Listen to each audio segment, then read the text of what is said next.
Ma, narinig kita kanina. Nagalit ka kay Papa. Katamaran niya kasi. Ayaw bumili ng magic sarap. Ganon talaga si Papa, Mama. Tamad yan kahit kailan. Anong pinag-uusapan yung dalawa dyan? Wala. Wala kaming pinag-uusapan ng anak mo. May papakilala ako sa'yo. Si Jonah, best friend ko. Ito ba yung asawa mo, Pards?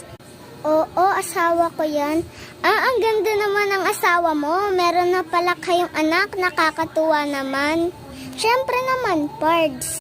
Pards, nakakatuwa rin. Nakamuka ng nanay yung anak nyo. Siyempre, ganda ng misis ko eh. Pards, dali anak, mag-hello ka sa tita mo, sa best friend ko. Hello po, tita. Kamukha mo yung nanay mo. Hi, ganda mo naman, iha.